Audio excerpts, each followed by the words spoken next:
Селям алейкум, хайрлах шамлар. Добрый вечер. В эфире телеканала АТР вы смотрите информационно-аналитическую программу «Бугунь». В студии для вас работаю я, Гульсум Халилова. Следующие 3 часа в этой студии с гостями, которые подключатся к нам в эфир, мы обсудим основные события, новости сегодняшнего дня. Вы также можете присоединяться к нашему эфиру. Мы работаем в прямом эфире на экраны ваших телевизоров. Режиссеры периодически выводят номер телефона, который вы сейчас видите на экранах. +380 73 419 41 58. Звоните нам абсолютно бесплатно по Вайберу. Присоединяйтесь по скайпу atr.tv. Это наш адрес. Нам важен ваш голос. Также подписывайтесь на наш YouTube-канал. Там мы выкладываем самые интересные фрагменты из наших эфиров. Там вы можете смотреть наши эфиры как в онлайн-режиме, так и в записи. Ну, а мы наш эфир начнем со следующего информационного сообщения. Офис Генерального прокурора Украины и представительство президента в Автономной Республике Крым, также Украинский институт национальной памяти подписали меморандум о создании интернет-портала о ключевых событиях и преступлениях в Крыму и ОРДЛО. Об этом сообщила пресс-служба Офиса президента Украины. Согласно опубликованным данным, онлайн-ресурс должен будет содержать самые разнообразные данные, в частности, свидетельства очевидцев, архивные источники, информацию СМИ, решения, резолюции международных организаций, фото и видеоматериалы. С нами сейчас на прямой связи Петро Олещук, політолог-міжнародник, доцент Київського національного університету імені Тараса Шевченка. Пане Петро, вітаю вас. Доброго вечера. Доброго вечера. Вы сейчас услышали информационное сообщение, которое я зачитала. Что думаете по поводу этого интернет-портала, который сегодня инициирует создать наше государство? Что оно нам даст? Ну, знову ж таки, дасть очевидна інформація, яку необхідно буде потім опрацьовувати і використовувати. Сама по собі інформація, вона не є зброєю, але вона може бути відповідним додатковим інструментом. Для чого? Для чого нам це все потрібно? Ні для кого не є секрет, що Росія продовжує свою гру, кінцева мета якої полягає у тому, аби легітимізувати усі свої анексії і інші незаконні дії, які вона вчинила. Для цього вона методично працює із європейською та світовою думкою, використовує відповідні проросійські політичні сили, яких в Європі зараз досить багато. І всі вони просувають ідею про необхідність скасування санкцій по відношенню до Росії, зменшення цих санкцій без якихось дій з боку самої Росії. Зрозуміло, що заперечити це можна лише шляхом регулярного постійного нагадування про те, що Росія, по-перше, порушила засадничі принципи міжнародного права, але крім того, вона не просто порушила міжнародне право колись давно, вона продовжує порушувати це право зараз, прямо тут, прямо тепер, здійснюючи репресії в Криму, влаштувавши там відповідний поліцейський режим і тому подібне. От ви розумієте, тому що Росія, вона, знаєте, так, створює таке враження, що начебто, це колись було і було, а давайте зараз перезавантажимо, давайте жити по-новому, якимось чином там відкинемо ці всі моменти. А що відкидати, якщо воно зараз триває? От ви розумієте? І я думаю, нам про це треба нагадувати. Це може бути одним із інструментів цього відповідного нагадування і збору відповідної інформації. Давайте подробную информацию об этом интернет-портале узнаем у заместителя постоянного представителя президента Украины в Автономной Республике Крым Тамилы Ташевой, которая с нами сейчас на прямой связи. Тамила Ханум, селям алейкум. Алейкум селям, доброго вечера. Тамила Ханум, расскажите нам подробнее, пожалуйста, что это за платформа, какой контент будут туда входить, какие цели она будет преследовать? Перш за все слід сказати про те, що це робота, яка почалася мінімум півроку тому над підписанням меморандуму, над виробленням позицій державних органів влади та громадських організацій. Дуже важливо сказати, що об'єднали свої зусилля правоохоронні органи, такі як Офіс Генпрокурора і відділ, який спеціально займається, власне, питаннями розслідування злочинів в умовах збройного конфлікту, прокуратура Автономної Республіки Крим, це Інститут національної пам'яті України, представництво президента і громадські організації, які власне протягом майже 7 років займаються документуванням порушень прав людини на території півострова. Але що важливо сказати, що це не просто документування і портал, в якому будуть лише задокументовані факти агресії Російської Федерації. В першу чергу йде мова власне про пам'ять про ті події, які відбулися, тобто говорити про те, що відбувалося, знати правду, тому що наші громадяни і громадяни, які в усьому світі живуть, журналісти, правозахисні організації мають мати достовірну інформацію. Тому дані факти, які зараз вже збираються, це дуже багато фактів порушень прав людини на території півострова, які документувалися як правозахисними організаціями, так і правоохоронними органами, будуть систематизовані і в візуальній формі, в такому дуже якісному контенті будуть представлені на цьому порталі. А информацию кто будет обновлять? Кто будет продолжать работать над этим интернет-порталом? Представительство президента, Генпрокуратура, или же будет создан какой-то отдельный центр?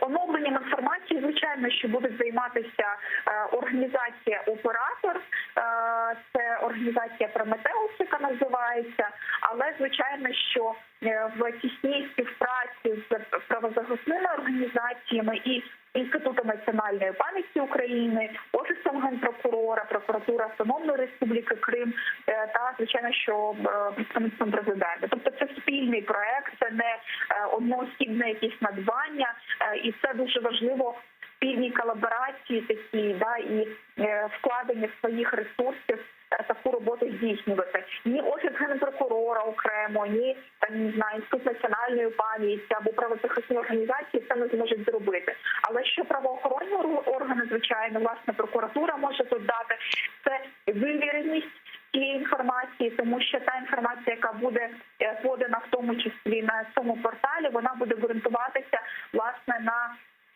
тих же задокументованих фактах і ті, що зараз знаходяться на етапі розслідувань, тобто внесені в єдиний реєстр досудового розслідування, по яких, власне, вже правоохоронні органи працюють. И последнее, а кто будет иметь доступ к этому интернет-порталу? Любой человек может, имея соответствующую ссылку, зайти и посмотреть? Звичайно, що там не буде розміщуватися якась супертаємна інформація. Ключове – це питання знати правду. Да? І це входить, звичайно, що в концепцію перехідного правосуддя. Нагадаю, що це 4 елементи, які між собою пов'язані. Відповідальність, право на правду, відшкодування збитків, да? Для тих, хто порушує, для тих, чиї права були порушені.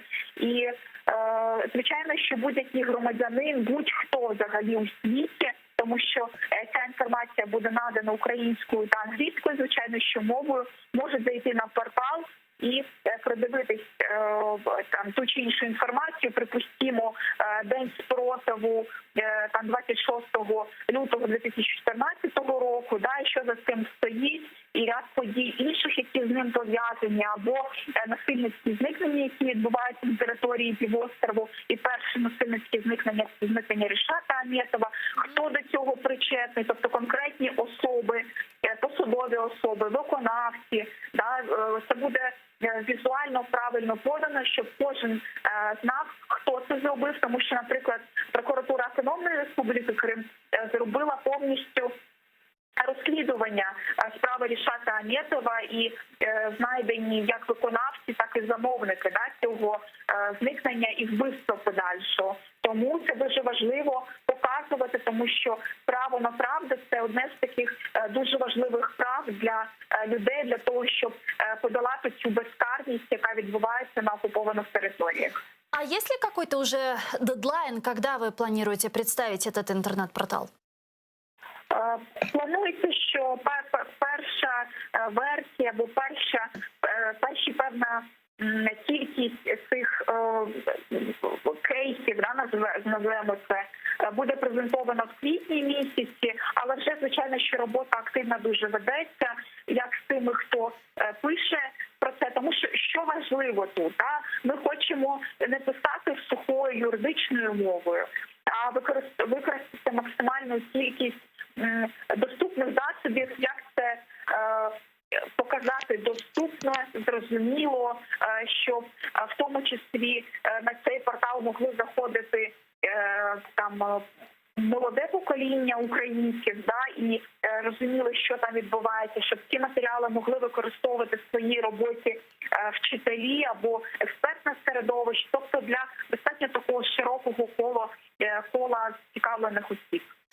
И вот еще что хотела спросить, Тамила Ханум, знаете, сейчас ведется активная работа в направлении Крымской платформы. Какое непосредственное участие принимает в ее формировании и обсуждении постоянное представительство президента в Крыму?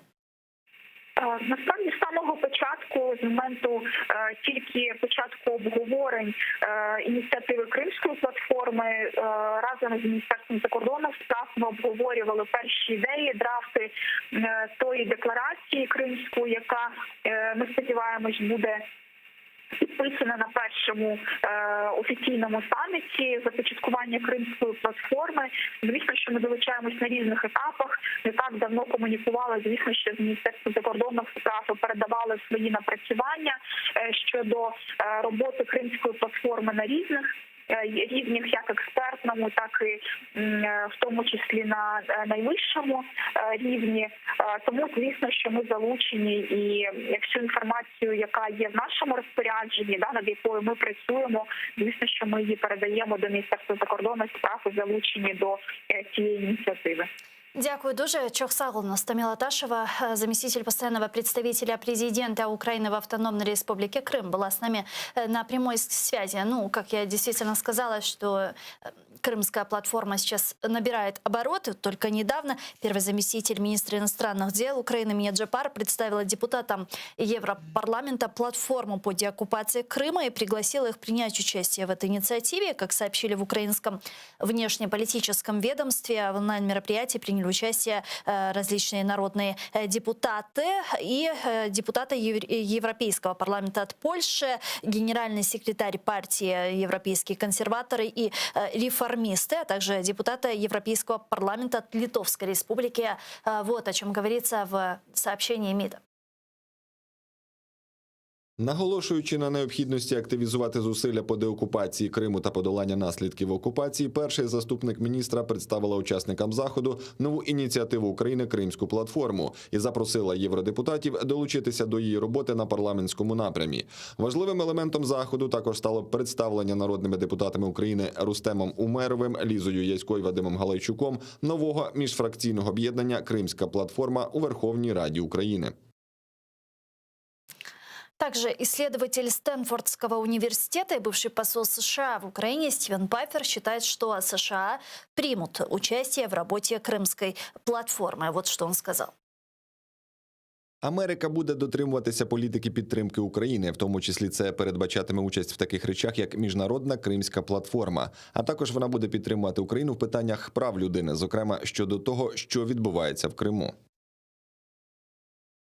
Пане Петре, насколько важно вообще участие европарламентариев в обсуждении Крымской платформы? Вот мы сейчас услышали Стивена Пайфера, который сказал, что, возможно, Соединенные Штаты тоже примут в ней активное участие. Насколько важно участие США? Безперечно, важливе. Безперечно, що Україна зацікавлена в тому, аби ця платформа залучила максимально велику кількість серйозних гравців. Безперечно, і наших основних західних партнерів в особі Європейського Союзу та Сполучених Штатів.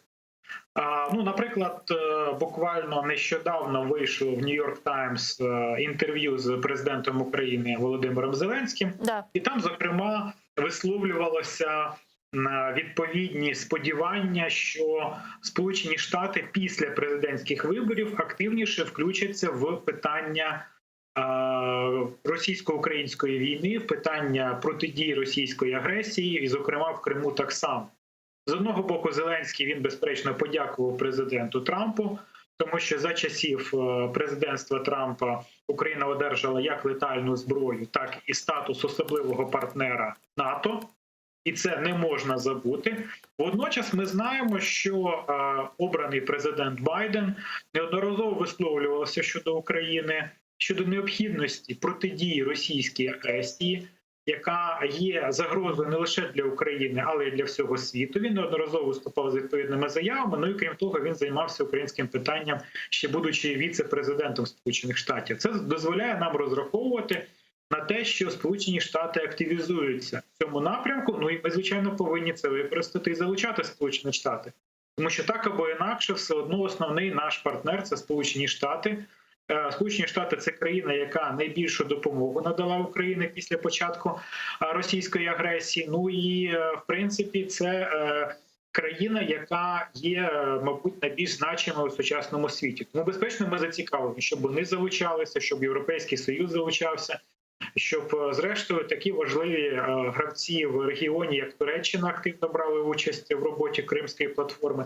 Якщо це все буде, то платформа може справді стати достатньо ефективным механизмом, принаймні для вирішення деяких питань. Ну, вот скажите, я просто хочу понять, а вот чем Крымская платформа будет отличаться от каких-то других международных организаций, на которых поднимается вопрос Крыма, проблематика Крыма, это и Парламентская ассамблея Совета Европы, это и ООН, где принимаются очередные резолюции по Крыму, по милитаризации, по правам человека и так далее, и ОБСЕ. Вот чем она будет отличаться от этих международных других организаций?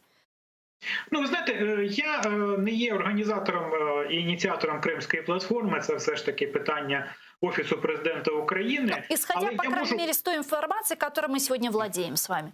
Але я можу просто зробити наступне припущення. Насправді, кримське питання піднімається на різних міжнародних майданчиках. Але, як на мене, найбільша проблема в тому, що протягом останніх років, ну фактично протягом усіх років окупації, кримське питання, знаєте, піднімається так між іншим, поруч з іншими питаннями. І, чесно кажучи, не як пріоритет. Тому що Росія нам змогла нав'язати, знаєте, такий порядок денний, що, от, наприклад, на Донбасі там ведеться постійно війна, якісь обстріли, бойові дії, значить, давайте спочатку поговоримо про Донбас, а потім уже прийдемо до Криму. Але це ж не означає, що питання Криму, воно менш значиме, менш актуальне, що воно кудись знімається чи якимось чином розсмоктується. І тому важливо, що Кримська платформа, вона повинна бути зосереджена саме на кримських питаннях. Не за якимось, знаєте, порядком черговості, не за, знову ж таки, якимось актуальним порядком денним, і не за кількістю, наприклад, обстрілів на фронті, а просто виключно кримські питання, виключно проблеми, які стосуються Криму. І досить важливо, що ми саме будемо окреслювати саме ці проблеми, як значимі, актуальні саме зараз. Не колись, знаєте, у віддаленій перспективі, коли там хтось визріє ці питання обговорювати, а саме тут і зараз. Тому я бачу основне значення цієї платформи в тому, що вона буде зосереджена і буде займатися виключно кримськими питаннями. Ну, плюс ко всему прочему, многие эксперты, политики, журналисты говорят о том, что в рамках этой платформы страны-участники, которые будут в ней принимать, ее представители могут разработать механизм давления на Россию и возможное ужесточение санкций. Ко всему прочему, возможно, будут собирать в рамках этой платформы доказательства военных преступлений России, которые она осуществляет на территории оккупированного полуострова.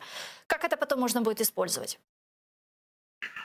Ну, справді, якщо країни приєднуються до Кримської платформи, якщо вони надсилають своїх представників, ми обговорюємо там якісь питання, то логічно буде запропонувати якісь шляхи вирішення цієї проблеми. Основним і поки що провідним інструментом тиску на Росію – це є санкції.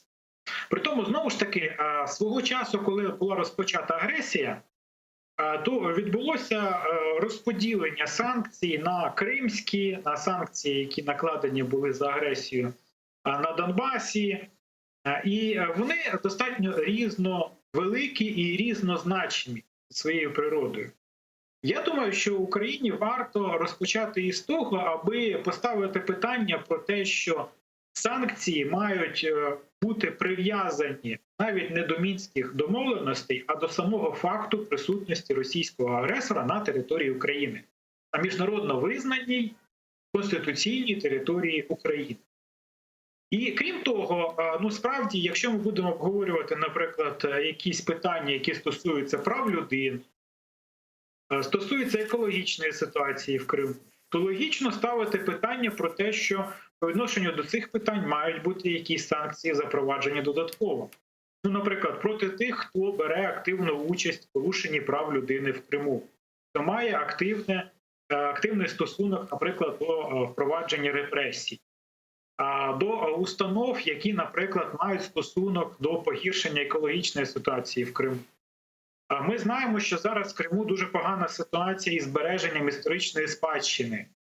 Так само треба ставити це питання і про те, щоб накладати санкції на тих, хто бере пряму участь в цих, відверто кажучи, злочинних діях. Звичайно, що ми повинні напрацювати окремий механізм кримських санкцій. Саме за злочини і протиправні дії, які здійснюються окупантом в Криму.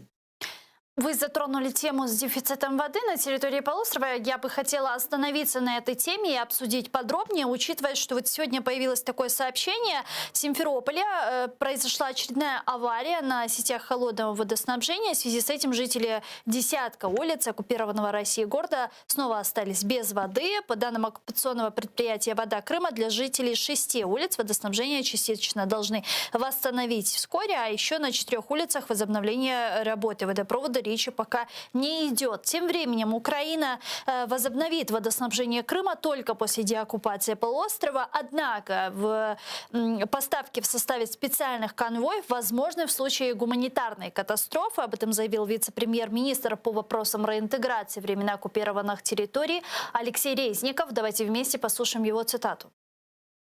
Ніхто не буде поїти водою військові бази. Виробництво мілітаризованого Криму. У Криму запасів питної води для мирного населення достатньо. Ну, вот вы допускаете такой вариант поставки воды на территорию оккупированного полуострова в случае, если гуманитарную катастрофу там подтвердят в Красном Кресте или в Организации Объединенных Наций? Ну, питання насправді дуже складне.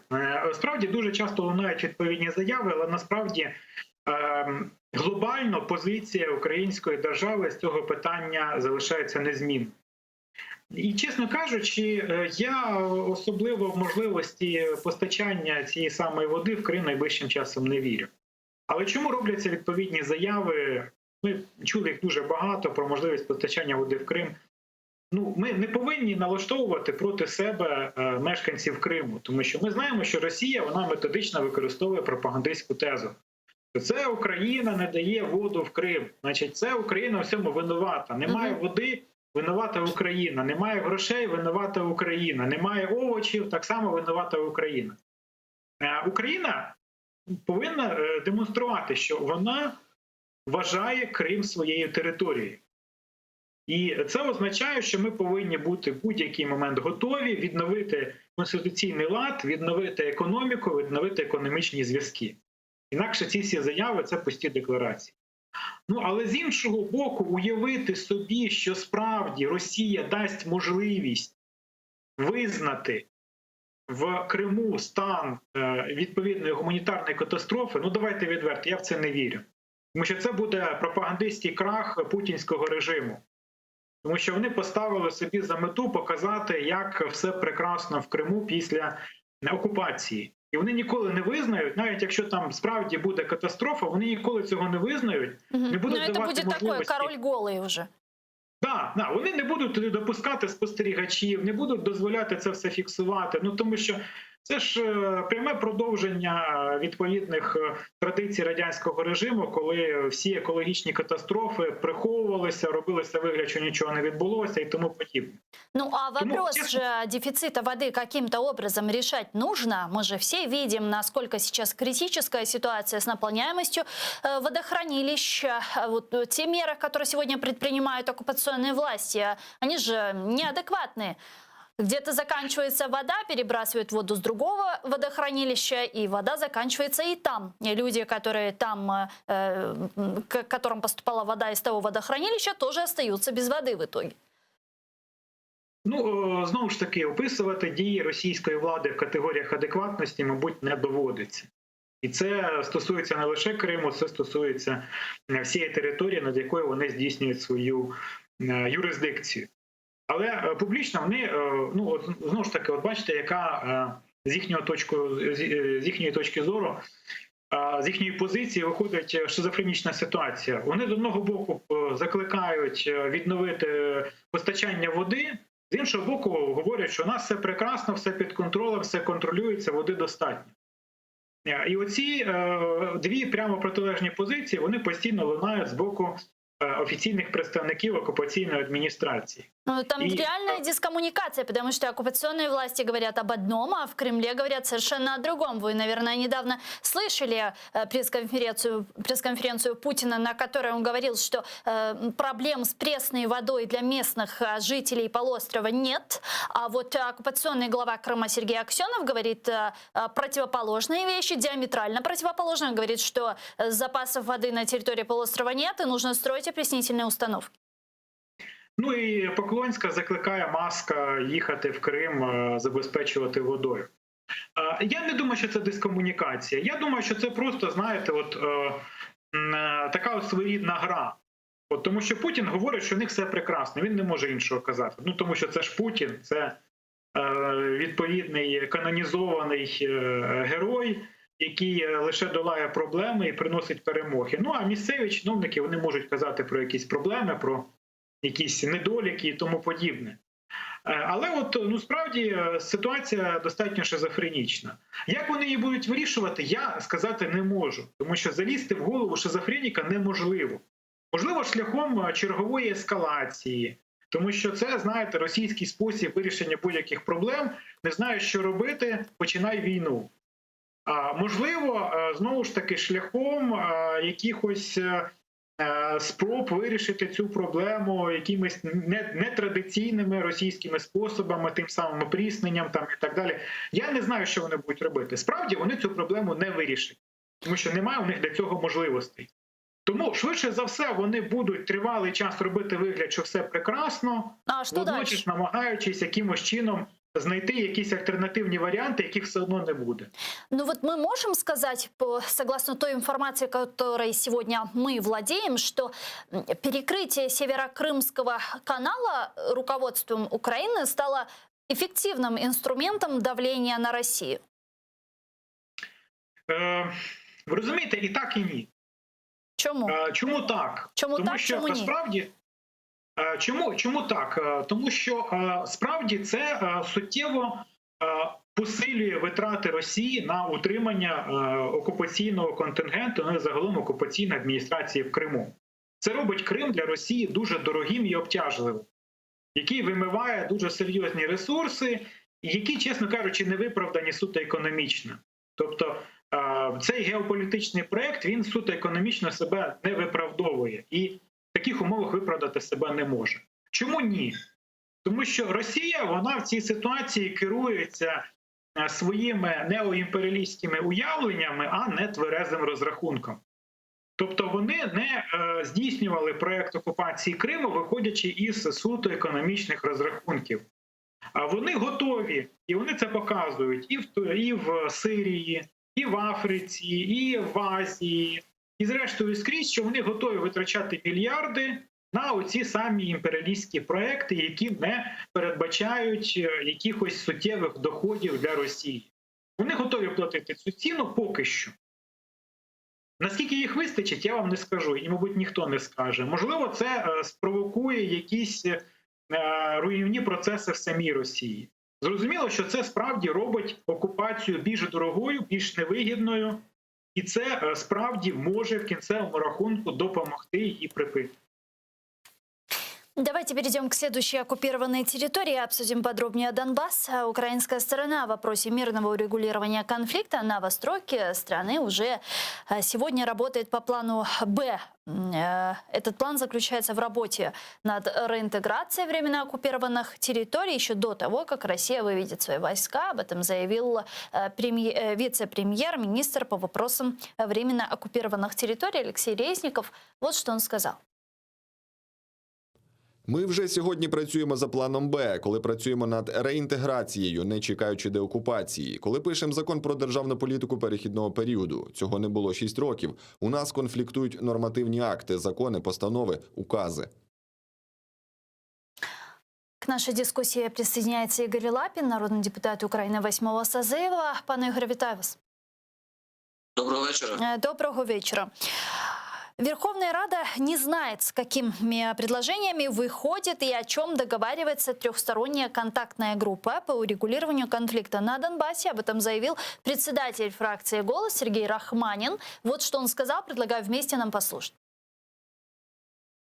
Уявлення про те, що насправді обговорюється, як не було, так і нема. Верховна Рада України, як вищий законодавчий представницький орган, фактично в стороні від цього процесу, попри те, що 3 члени парламенту, 3 голови комітетів є офіційними представниками України в ТКГ. Тобто, коли Україна виходить з якимось набором пропозицій, вони це називають планами. Я не сказав би, що це план, фактично це перелік пропозицій, але менше з тим, з цими планами знайомиться не тільки ОБСЄ. З цим планом знайомиться Росія, яка є агресором, і представники терористичних організацій. А Верховна Рада цього плану ніколи в житті не бачила.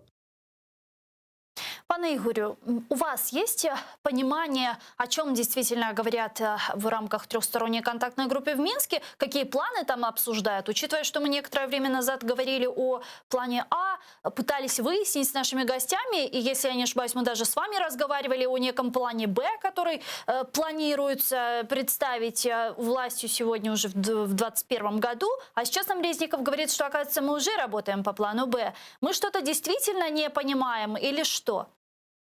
Ну, по-перше, дивіться, хотів би відреагувати однією тезою на попередню тему. Тобто, завдання економічних витрат Російської Федерації внаслідок дорогого утримання Криму – це якраз і є нормальна діюча річ, яка працює.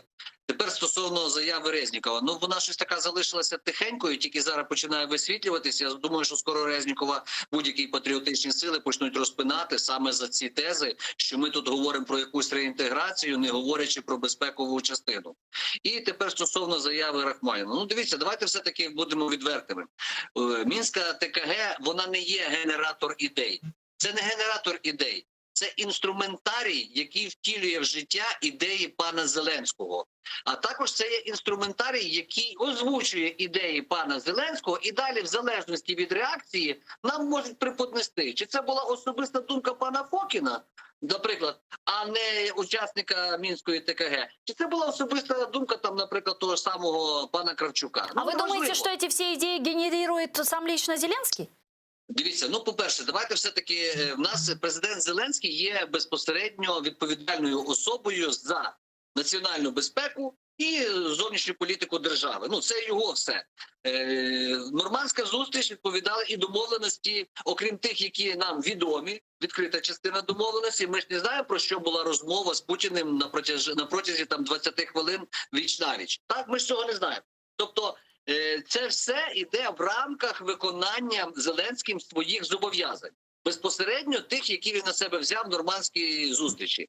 І впровадження там Штайнмаєра, наприклад, імплементація формули Штайнмаєра в українське законодавство, чи будь-які інші речі, у нас на сьогоднішній день немає такого діючого інструменту, наприклад, як парламент, тому що в нас ці рішення приймаються в офісі на Банковій. Сьогодні вже парламент подекуди показує зуби, тому що розуміють, що їм же ж бути громовідводом за всі прорахунки команди Зеленського в контексті Офісу Президента, там Єрмаків, Татарових, неважливо, Венедіктових. Тому парламент іноді показує свої зуби, але так, знаєте, так лайтовим варіантом. Тобто ми не маємо виконавчої гілки влади, тому що в нас на сьогоднішній день прем'єр-міністр, той же самий Гончарук, несе заяву про звільнення, про відставку не в парламент, в парламентсько-президентській республіці, а в Офіс Президента. Ви, мабуть, имели в виду Шмигаля? Ні, я говорю про Гончарука, який написав заяву про відставку не в парламент, а безпосередньо президенту. За Шмигаля аналогічна ситуація. Тобто клоунова олігархічна система надала своїх працівників у розпорядження Офісу Президента. А далі вже як хто там з ким що домовився. Пане Тому Петро, в мене є глибоке переконання, ще раз наголошую, що Мінська ТКГ, вона не є генератор ідей. А те, що там намагається нам пан Арестович преподносити як якісь там речі, чи той же самий будь-хто з представників ТКГ, вони не є ініціаторами в цьому процесі. Вони можуть лише озвучувати, в принципі, для того і вона і працювала, ця Мінська ТКГ, в цьому контексті. Вони представляють інтереси тих, хто їх туди делегував. Я просто понимаю, а какие идеи сейчас имплементируются и реализовываются, если Минский процесс находится в стагнации, многие вопросы остаются до сих пор нерешенными? Ще раз кажу, в контексті реінтеграції, боротьби за уми мешканців Донбасу, боротьби за людей Донбасу і так далі, в цьому контексті якраз те, що озвучив пан Резніков. Розумієте? Тобто це все іде саме в тому наративі, що нам потрібно, незважаючи навіть на відсутність безпеки, нам треба провести вибори. Ще дехто каже нам сьогодні з парламентарів, що треба проводити прямі переговори з ОРДЛО, тобто, що це якась там суб'єктність і так далі. Ще це тестування терпимості суспільства.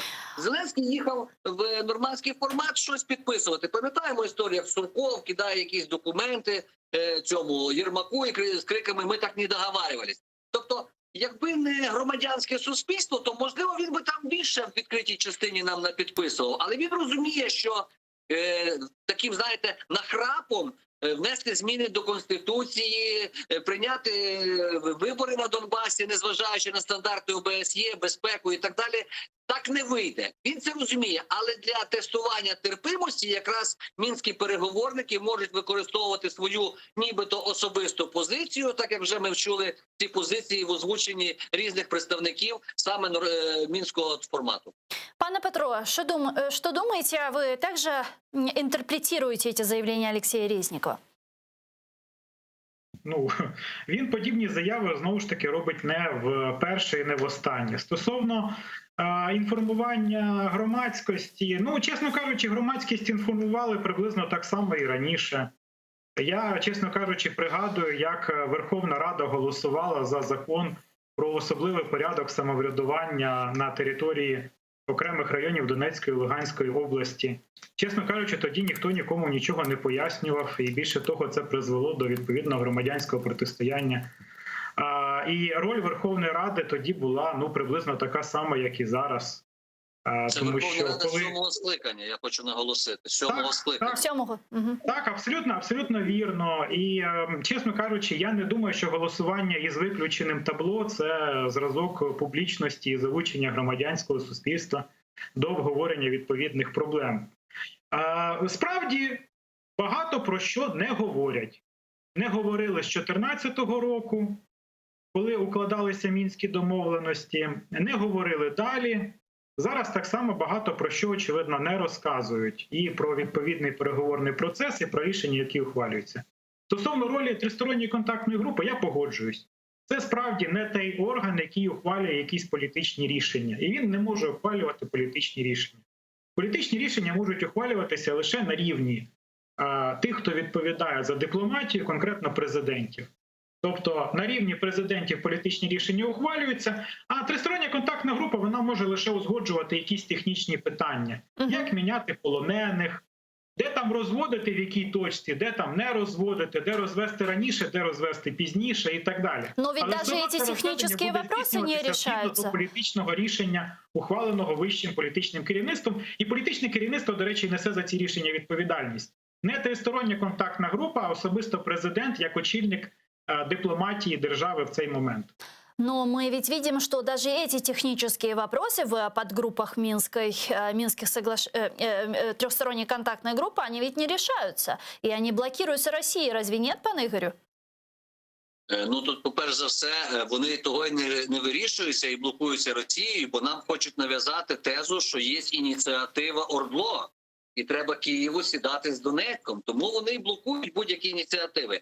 Другий момент, якщо ми говоримо про гуманітарні речі в Мінській ТКГ, така як обмін полоненими там і так далі, то це теж блокується, зокрема для того, щоб виторгувати якісь політичні преференції в Україні. Тобто ми пам'ятаємо, що заради незривання обміну Ми отримали зрив операції по вагнерівцям. Заради можливого обміну, який може відбутися, ми отримали в односторонньому порядку відведення наших військ і так далі. Тобто Росія все рівно буде торгувати заручниками. Вона буде брати нових заручників, буде знову вимагати якісь преференції. Але нас перш за все, понад усе, хочуть саме посадити за стіл переговорів з бойовиками ОРДЛО, таким чином вивівши Росію з підстанційного тиску. Нібито, в Україні гражданський конфлікт, вони там уже розговорюють, а ми тут як миротворці, ми здесь ні при чому. І все. Тому це є якраз такий програма мінімум для Росії в контексті протистояння на Донбасі. Це для них програма мінімум, бо програма максимум в них зовсім інша. Вона набагато ширша. Справа в тому, що будь-які речі, і в тому числі ця війна, вона закінчиться лише тоді, коли одна із сторін досягне своєї мети. Мета України – бути незалежною, суверенною, унітарною державою. Мета Росії зовсім інша. І поки вона не досягне, вона не буде нічого робити. Вона буде робити крок вперед, 2 назад, 3 вперед, 5 назад. Тобто вони будуть бавитися, а, скажімо так, дипломатичний досвід Зеленського, бажає бути кращим. Можливо, він може гарно організовувати інші речі, але не в якості президента держави. Тим не менше, народ обрав, і він виконує свою місію. Але ще раз наголошую, стратегічно мислити, він сам сказав, він не може. Вы знаете, недавно Путин поговорил с президентом Франции Эммануэлем Макроном, и там, значит, они обсудили нормандский формат по урегулированию войны на Донбассе. Вот что там говорится в сообщении, давайте послушаем.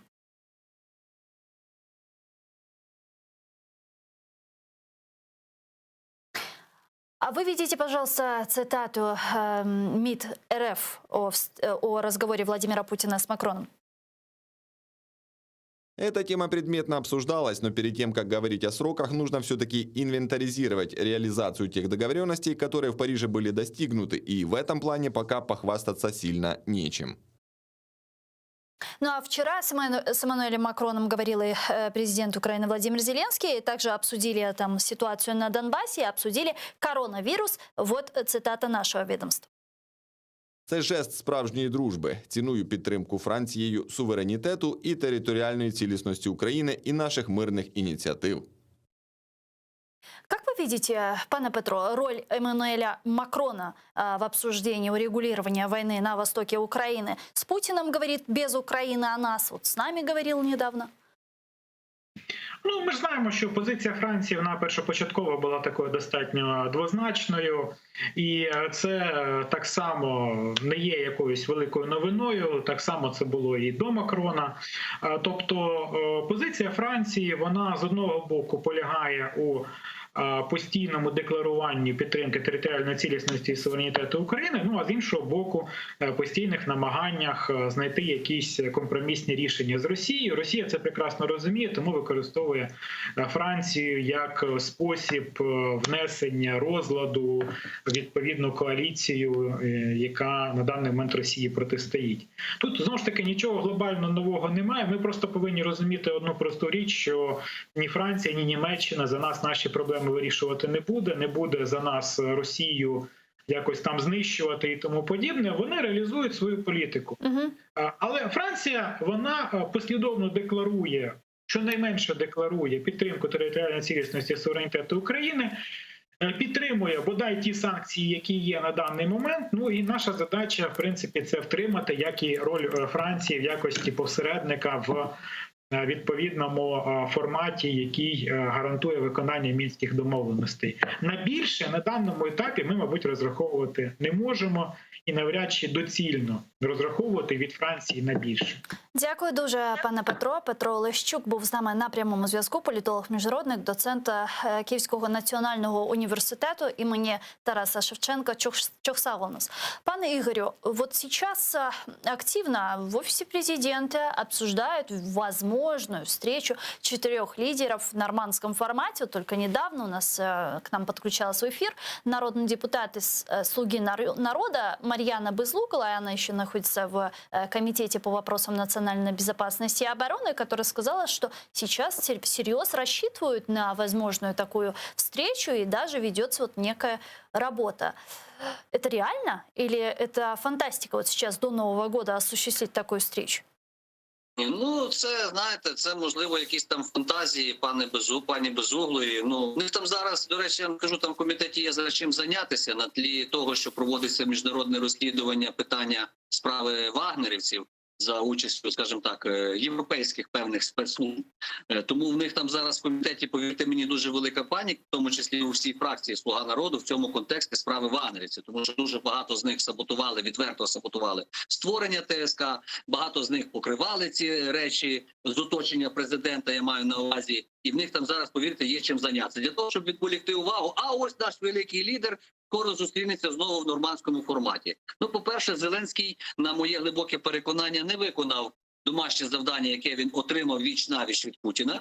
І тому ні про яку зустріч в нормандському форматі не йдеться на сьогоднішній день. Можливо, якісь там на рівнях радників, чи третього покоління замміністра закордонних справ, можливо, такі зустрічі можуть відбуватися. Але домашнє завдання не виконане. Те, що Зеленський відверто на сьогоднішній день не може нічого продемонструвати для Росії, тому що внутрішній супротив державі України щодо національних інтересів буде дуже великий. І це Богу дякувати заслуга людей, які в принципі не байдужі до долі України. От справа не в тому, що ми хочемо зірвати зустріч радників. Ні, звичайно, чи там зустріч нормандського формату. Ми за, але треба займати завжди послідовну позицію. І якби на сьогоднішній день пан Зеленський впроваджував би тези, що там з приводу наших таких побратимів стосовно Північний потік-2, а що там з приводу станцій стосовно Siemens, який поставляє генератори в Крим, а що там Макрон, звичайно, хоче зайняти позицію європейського лідера на тлі завершення епохи пані Меркель. Але я думаю, що в нього це не буде вдаватися до тих пір, поки Франція не буде займати більш жорстку позицію в захисті європейських цінностей. А європейськими цінностями є недоторканність і суверенітет держав усіх тих, які визнані в межах тих кордонів. Тому в цій ситуації я не думаю, що їм є з чим зустрічатися. Знову ж таки, без виборів, я думаю, на Донбасі Путін не буде далі продовжувати будь-які зустрічі в нормандському форматі. І вже не кажучи там за якісь більш дрібні речі, не геополітичні, а такі, як відпустити заручників там і так далі. Це може десь там якимось чином зараз нам знов декілька таксистів віддадуть. Так, це громадяни України, а за них віддадуть чергових вбивць, беркутівців, чи цемахів, чи ще будь-кого, хто дуже цінний для Росії. Таке може відбуватися, але глобально нормандського формату я не бачу найближчих декілька місяців, а особливо на тлі пандемії і так далі. Навіть візит Макрона до України в контексті пандемії сказали, хай там після карантинів ми, може, десь до вас і приїдемо. А давайте пригадаємо, докуди оголошений карантин, взагалі ці епідеміологічна ситуація скрізь по світі. Тобто про який Новий рік ми говоримо? Хіба що приватним літаком в Омані? Але я не думаю, що Макрон поїде вербуватися до Російської Федерації через Оман. Дякую дуже. Чохсагл нас пане Ігорю. Ігор Лапін, народний депутат України 8-го скликання, був з нами на прямому зв'язку. Президент Украины Зеленский недавно в своем интервью The New York Times отметил, что Джо Байден мог бы усилить переговоры по Донбассу, если бы США участвовали в нормандском формате. Предлагаю послушать его цитату. А щоб реінтегрувати Донбас, потрібні сильні компанії, сильні технології, безпека та гроші. І тут, я вважаю, ми не впораємося самі. І ми бачимо вільну економічну зону на території Донбасу, щоб там були певні преференції для того, щоб зайшов бізнес. І тут ключову роль могли би відіграти Сполучені Штати Америки. С нами сейчас Андрій Шкіль, народний депутат України 4-го, 5-го, 6-го скликань, політолог. Пане Андрію, вітаю вас. Доброго вечера, сам витаю навзаим. Доброго вечера. Насколько реально возможное участие Соединенных Штатов в нормандском формате с приходом Джозефа Байдена? Я думаю, що в нормандському форматі Сполучені Штати брати участі не будуть, бо це потрібна згода на це усіх 4 учасників нормандського формату. Росія на це ніколи не згодиться. Звичайно, що Україна, і Франція, і Німеччина будуть за розширення цього формату, але тим не менше вони також будуть звертати увагу на російське ні. Тому я не бачу можливості залучити туди Сполучені Штати чи будь-яку іншу ще додаткову країну, але залучити Сполучені Штати і особисто президента Сполучених Штатів Джозефа Байдена до розв'язання проблем на Донбасі, проблем в Криму, звісно, не тільки можна, а треба. І це, я вважаю, має бути головним завданням для української зовнішньої політики найближчі півроку, тому що вже, як кажуть, постелиш, так і виспишся. Тобто, як запросять, як буде запропоновано, в чому буде запропоновано брати участь Сполученим Штатам, так вони в цьому участі візьмуть. І розмови про вільну економічну зону після того, як буде Україна контролювати кордон чи Донбас, це добре, але це, ну, повірте, дуже настільки віддалена перспектива, в котрій завжди всі кажуть, так, ну це буде через скільки? Через 10 років, невідомо через скільки. Ну, тоді, звичайно, ми не проти, ми за, тобто буде на це дана философская відповідь. Но, тем не менее, мы неоднократно слышали из уст новоизбранного президента США Джозефа Байдена, который говорил, что его приоритетом во внешней политике будет помощь Украине в сопротивлении ее российской агрессии. Вот как вы думаете, в чем, собственно, будет проявляться вот эта помощь? Она перейдет в практическую от вербальной? Звичайно. Тобто головним завданням буде адміністрації Байдена, і особисто Байдена, продемонструвати, що Трамп і попередники Байдена, тобто республіканці, не сприяли Україні. Вони імітували допомогу і імітували підтримку. І для того, щоб наповнити змістом, замінити імітацію на реальні дії, і буде працювати і Байден особисто. Но можно ли назвать предоставление джавелинов лишь только имитацией? Ні. Представлення джавелінів, знаєте, по-перше, почнемо з того, що джавеліни – це не та штука, яка вирішить успіх протистояння між Україною і Росією. Це зрозуміло? Звісно, ні. Це був акцент, який дуже хотіла мати ці джавеліни армія. Вона дає можливість, ці джавеліни дають можливості менше остерігатися найголовнішої російської зброї на цьому театрі військових дій танків, але це не вирішить ситуацію на полі бою на Донбасі чи повернення Криму. Ні, не це. Тому, властиво, і віддав так дуже легко Трамп джавеліни, тому що в чому була проблема? Проблема була в тому, щоб Сполучені Штати надавали Україні підтримку не тільки в невійськовій техніці, не тільки в тій військовій техніці, яка вбиває, ну, умовно кажучи, в несмертельній зброї. Так? Окей, дали джавеліни, що далі? Нічого більше. Немає розмов ні про системи протиповітряної оборони, немає розмов про пілотників, тобто безпілотників, тобто немає навчання екіпажів, немає спільних навчань, немає нічого того, що об'єднує військові доктрини двох країн. Не було, але це мусить бути.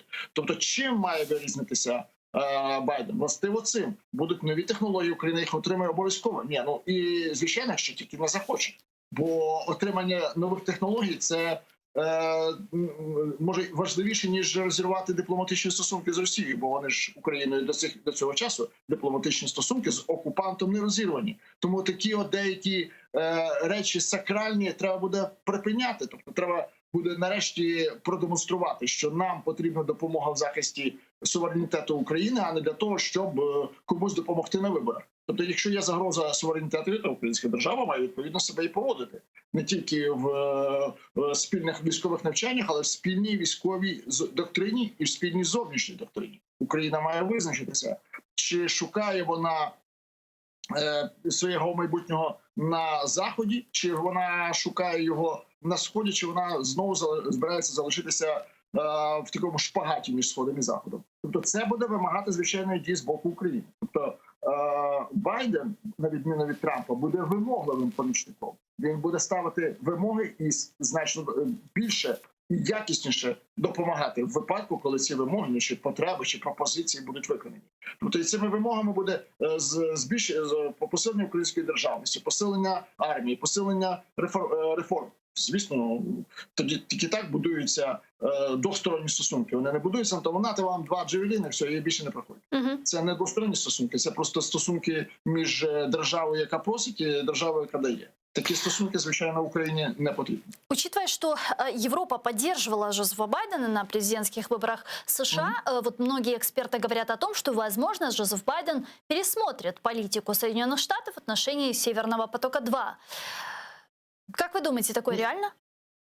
Ну, дивіться, Джозеф Байден не буде руйнувати ті проекти, які почав його попередник. Це, по-перше, не в традиціях Сполучених Штатів, це взагалі не в західній традиції. І, по-другому, проекти, а не дії, проект зупинки Північного потоку – це проект впливу на Росію через те, щоб вона не мала більших важелів впливу на Німеччину, зокрема, і на Європу загалом. Цей проект залишиться. Тобто немає того, щоб когось переслідували за співпрацю попередню або по цьому Північному потоку. Просто американська нога не буде знята з педалі стоп на Північному потоку. І він сам помре тихою і непомітною, в першу чергу для Німеччини, тихою і непомітною смертю. Те, що навколо цього буде займати галас Росії і Кремль, те, що, скажімо так, опозиційні до правлячої коаліції в Німеччині сили будуть про це голосно говорити, ну це не змусить змінити позицію прибрати ногу з гальма Сполученим Штатам. Так само не поміняється політика Сполучених Штатів щодо Китаю, так само не поміняється політика Сполучених Штатів щодо Росії. Тобто революційних змін не вартує чекати від нової адміністрації в тих напрямках, які є важливими для Сполучених Штатів. А особливо в випадку, наприклад, Китаю, коли можна сказати, ну чекайте, це почав не я, Трамп, я подивлюся, що можна зробити, яким чином можна полегшити проблеми, поглибити і поширити стосунки, але при цьому на газ его також не стане. Сегодня появилось такое информационное сообщение, что работы по укладке двух ниток газопровода «Северный поток-2» вблизи Дании начнутся уже 15 января 2021 года, сообщил датский регулятор. Работы будут вести трубоукладчик «Фортуна». Помогут ему суда снабжения «Балтийский исследователь» и «Мурман». Пока не ясно, будет ли «Фортуна» укладывать последний участок трубы или к барже все же присоединится российский трубоукладчик академік Черський. З нами зараз Михайло Гончар, експерт міжнародних енергетичних та безпекових відносин, президент Центру глобалістики «Стратегія 21». Пане Михайло, вітаю вас. Вітаю я вас. Пане Михайло, вот скажите нам, пожалуйста, могут ли «Фортуна» и академик Черский достроить газопровод «Северный поток-2», если у них для этого необходимое оборудование? Ну, ймовірно, його намагалися дообладнати і будемо допускати, що вони будуть у змозі це зробити технічно.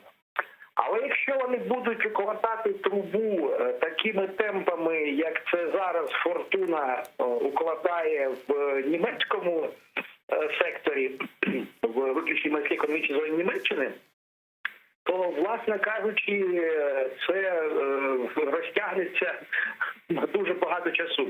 Ну, от, наприклад, відрапортували буквально вчора про те, що за 5 днів «Фортуна» клала трубу аж на 1 кілометр 400 метрів.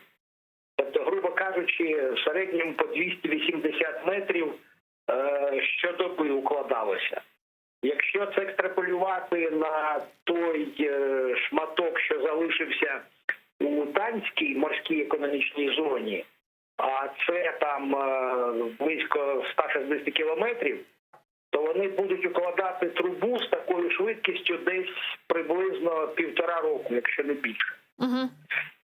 Тому якби це виглядає доволі комічно, звичайно, але вони будуть намагатися це робити. Однак, чи вийде, тут багато питань. Тому що одна справа укладати трубу, ось тут робити це Путін-шоу в районі німецьких вод, де мілководдя. Інша справа в районі острова Борнхольм, де більш глибока вода, значно більш глибока вода. Ну і потім, я думаю, що зараз американці так споглядають за всією цією суєтою з російського боку, а потім візьмуться предметно за цю діяльність. Зрештою, в кінцевому підсумку, як би «Газпром» намагався там сховати кінці в воду і показати, що їх там нет, вони будуть віднайдені і, власне кажучи, потраплять під санкційний тиск. Ну, даже если предположить, что газопровод достроят, а запустят ли его? Потому что предоставят ли все же свои услуги страховые компании, которые тоже могут попасть под санкции Соединенных Штатов? Могут ли они пойти на этот риск?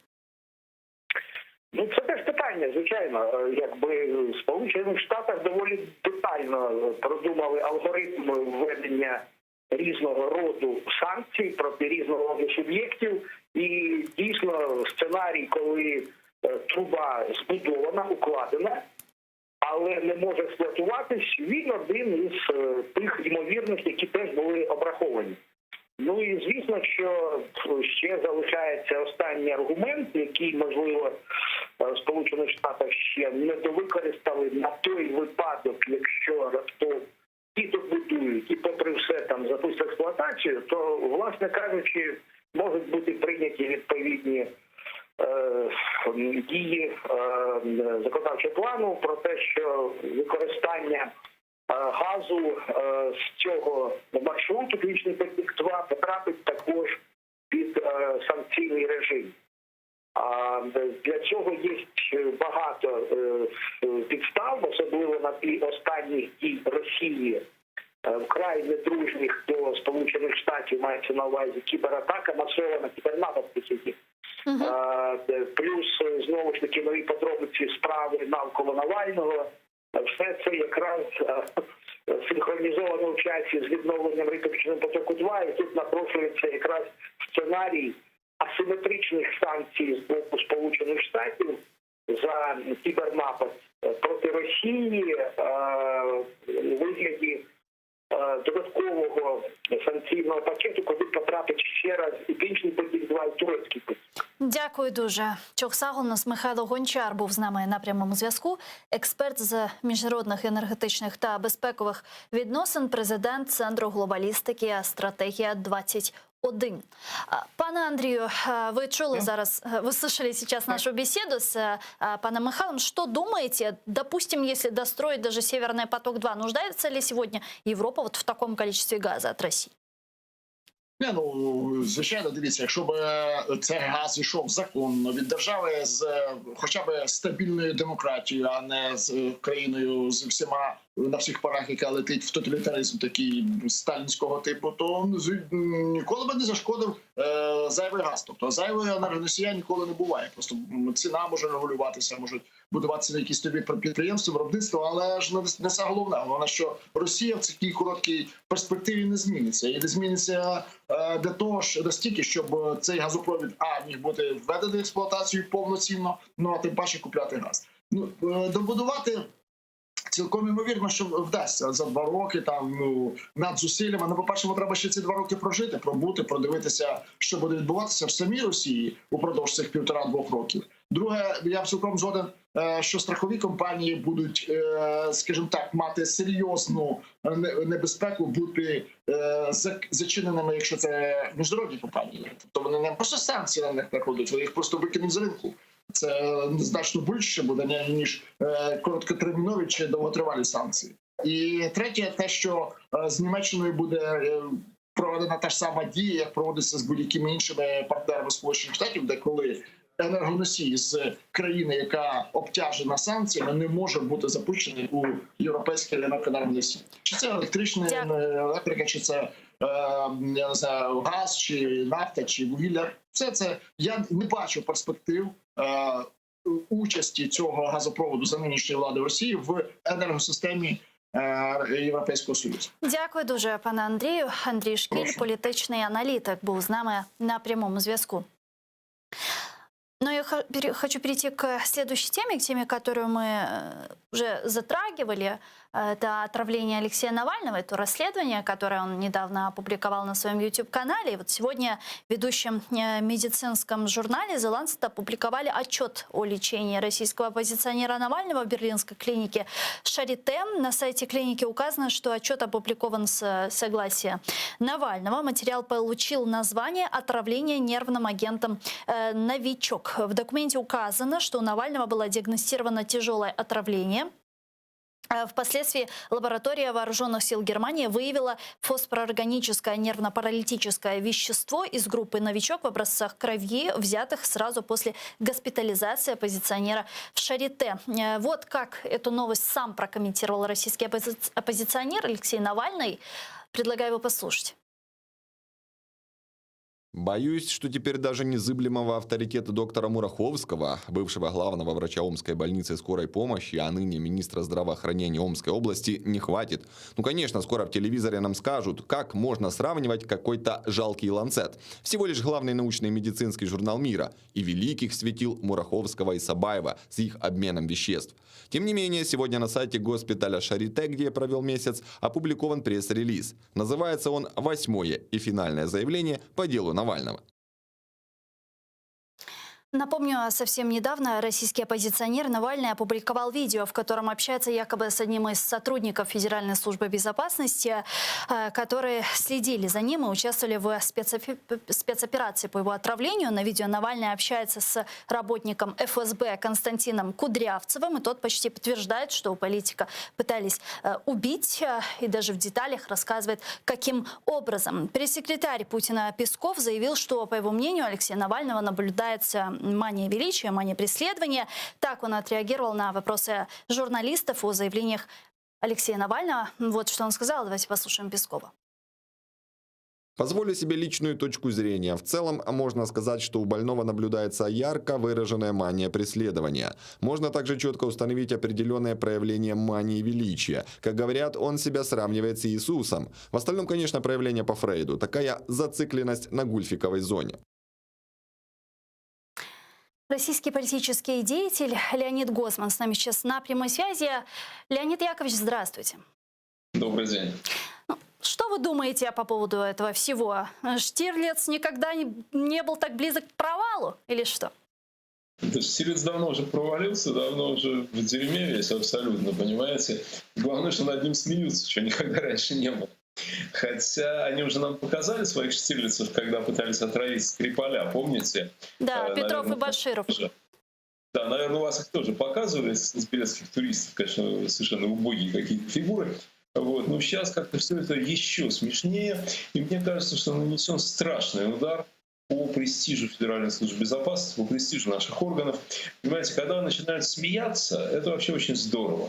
Потому что, понимаете, ведь я хочу напомнить, что вот ФСБ, а до нее КГБ, а до нее МГБ, а потом НКВД, до этого НКВД, ЧК и все прочие, да, это та самая страшная организация палачей, которая творила страшные преступления, жуткие преступления на всей территории Советского Союза, в том числе и на вашей территории, разумеется, да, как и на всех остальных. Это потомки палачей, это гестапо, это, в общем, на самом деле что-то совершенно страшное, да? И люди боялись десятилетиями, и, естественно, боялись, потому что они убивали без разбора. А сейчас они их, может быть, опасаются, потому что, да, конечно, любому из нас они могут причинить крупные неприятности, это правда.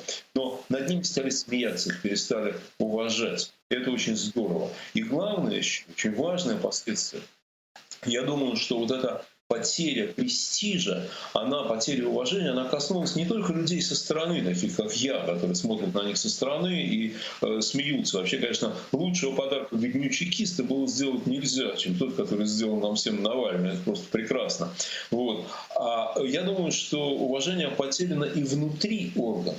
Понимаете, внутри тоже. Они же тоже видят, что они все время проваливаются. А это значит, что они становятся менее престижны. Значит, молодые люди не захотят туда идти. Значит, те, кто хоть что-то из себя там представляет, они будут искать другую работу. И так далее. Я думаю, что это очень серьезно для них. Такого провала у них не было, я думаю, за всю их более чем 100-летнюю историю. Получается, что настолько уже прогнила система и служба безопасности, что мы наблюдаем такое, что нет даже селекции кадров. Ведь можно позвонить любому тогда сотруднику ФСБ, представиться, я не знаю, помощником Патрушева, Богданова и так далее, и тут начнет все в деталях рассказывать. Так получается? Получается, что преданность даже важнее, чем просто профессионализм. Понимаете, они же тоже советские такие, они же тоже запуганные, да? Им звонит человек, кстати, справедливости ради, надо сказать, что Навальный же, как он говорит сам, он позвонил многим из них, но вот так вот совсем повелся, самым дураком оказался только один. Вот все-таки остальные как понимали, что вот нет, подожди, давай там я приеду куда-то, куда скажете, там еще что-то, мне бы, чтобы мой начальник дал команду. Как-то вот все-таки ничего соображали, это, конечно, самый кретин из всех оказался. Вот. Но тем не менее, этого достаточно, понимаете? понимаете, цепь рвется на слабом звене. Так вот, они же советские, да? Они же думают не о деле, а о том, как угодить начальству. И о том, как начальство не прогневить, понимаете? Звонит помощник аж самого Патрушева. Патрушев — это прям почти царь, это вот очень-очень высоко, да. А если он на меня как-то рассердится, а я и так, значит, там у них в каком-то списке подозрительных, поскольку провалил столь важное задание, ну там хоть в составе группы, но ведь провалил же, да. Вот. И вот ему вот главное это вот с начальником договориться, понимаете, а там безопасность страны и секретность, да хрен с ним, забыли все про это. То есть, получается, Навальный вскрыл вот этот политический страх? Ну, понимаете, не он его вскрыл, его писали многие, это, в общем, вещь понятная, но он им воспользовался, и воспользовался совершенно гениально. Просто гениально воспользовался. Молодец, конечно. Ну, вот вы слышали, как прокомментировал всю историю с пресс-секретарем Путина Песков. Вот как вы думаете, вот на ваш взгляд, что может сделать Кремль сейчас? Будет ли он что-то делать? Вообще, есть ли в этом смысл? Ну, вы знаете, конечно, заявление Пескова, оно оскорбительно для граждан страны. Оно для граждан страны оскорбительно, потому что если ты говоришь, что это все вранье, ну вот Навальный такой, понимаешь, сукин сын, по указке американцев или там ваших бандеровцев, он, значит, все придумал и так далее. Ну хорошо, ты это разложи сейчас, кудрявцы, ну вообще докажи. Ну в 10 минут можно доказать, есть Навальный соврал. Да? Но они не доказывают. Значит, Навальный не соврал. Да? Они никакого расследования не проводят. Они вообще ничего не делают. И они людей держат за идиотов. Просто вот они своих граждан держат за идиотов. В том числе тех, кто до сих пор им верит. Ну а что они могут сделать? Они ничего фактически. Они, ну, то есть Навального они ненавидят еще больше. Они постараются сажать людей, которые с ним работают. Да? И уже посадили за попытку проникновения в жилища людей, которые никуда не пытались проникнуть, а просто стояли возле квартиры этого орла, значит, Кудрявцева, и хотели с ним поговорить. Но они не ломились в эту квартиру. Их всех, значит, забрали, кому-то дали сколько-то суток там и так далее. Да. Они, конечно, постараются сделать все, чтобы Навальный не вернулся, они очень его боятся. Поэтому я думаю, не исключено, что они откроют против него сейчас уголовное дело.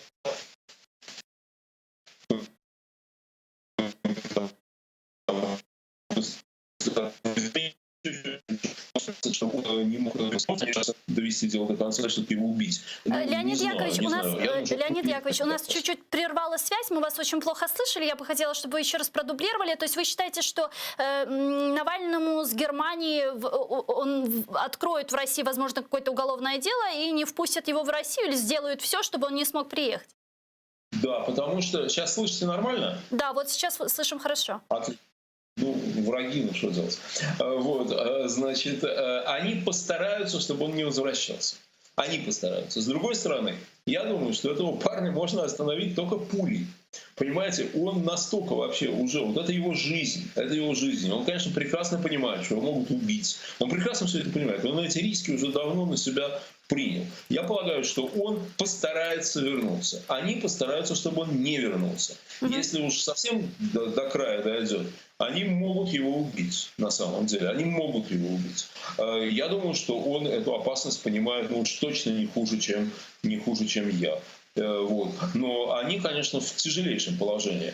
А так они ничего сделать не могут. Ну что, ну они издадут какие-нибудь еще инструкции по секретности, да? Но они закатают в асфальт этого дурака, который, значит, разговаривал с Навальным, да? Ну что еще можно сделать? Да ничего.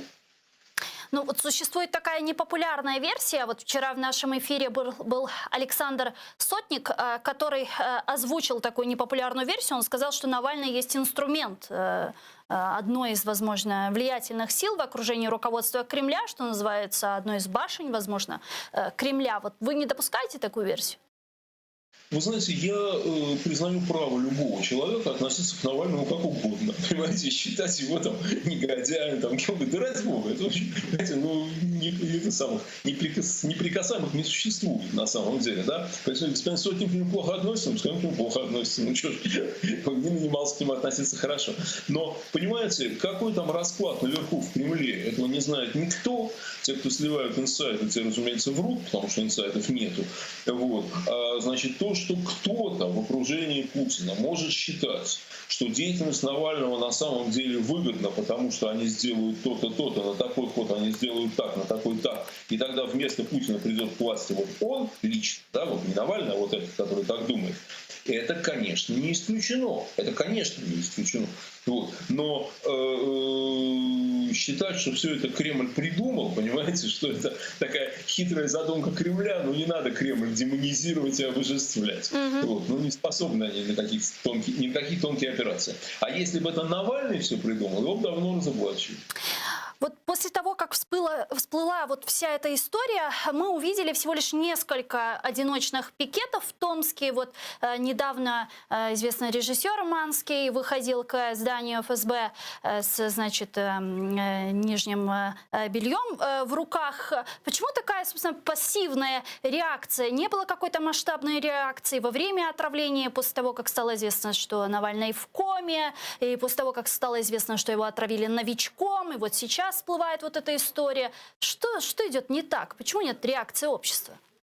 Ну, почему? Реакция общества есть, она адекватна на самом деле. Выходить, в общем, особо не за что. Нет, так сказать, причин. Да? Вот, например, сегодня у нас судили, зачитывали приговор замечательной женщине Юлии Галяминой, и все-таки не решились дать ей реальный срок, дали условный.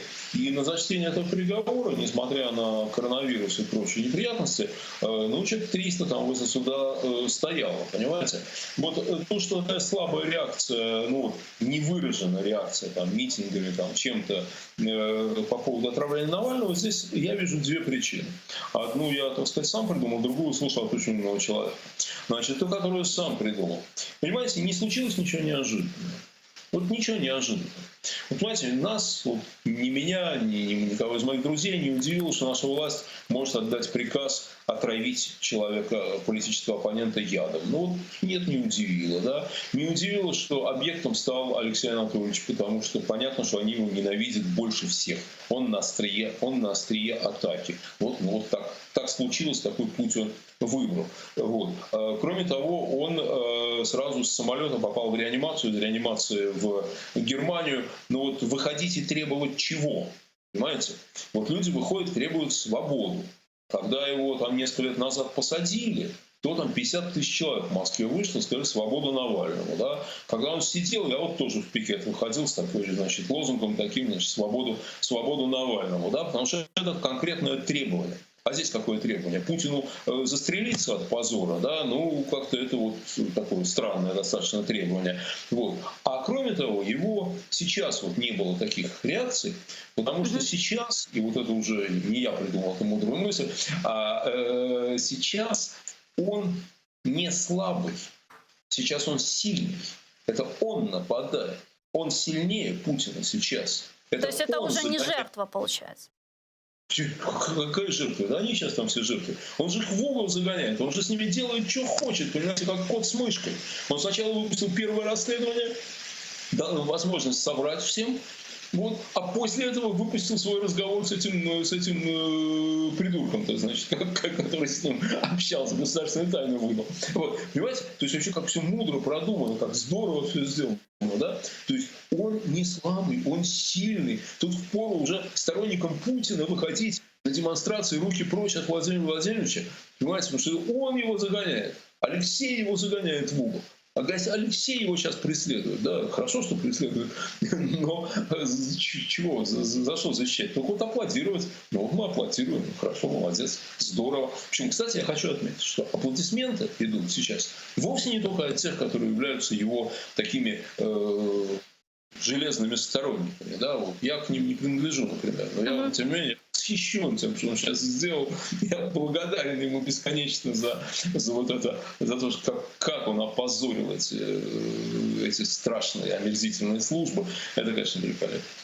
И вот что я вас хотела еще спросить. У вас там в Госдуме сейчас пакетом принимают различные законопроекты, видимо, готовят какие-то подарки. к Новому году. И там, в частности, закон, который предусматривает уголовную ответственность за клевету в интернете, закон о признании физлиц иностранными агентами. Это и закон, который предоставляет право Роскомнадзору блокировать интернет-ресурсы, допускающие цензуру. Это что? Вот как вы думаете, это вот все в логике запугивания сейчас идет или что? Вы понимаете, они в панике на самом деле. Наши начальники в панике. Потому что, понимаете, ну ладно Навальный, ну ладно, значит, эти, которые в интернете, враги народа, значит, Манский с трусами, это Виталий Манский, режиссер, с трусами в здании ФСБ там, и так далее. Ну ладно, это все враги, это вот, значит, понятно, да? Вот. Есть глубинный народ. А глубинный народ голосовать за них не хочет. Понимаете, не хочет он за них голосовать, это же видно, понимаете.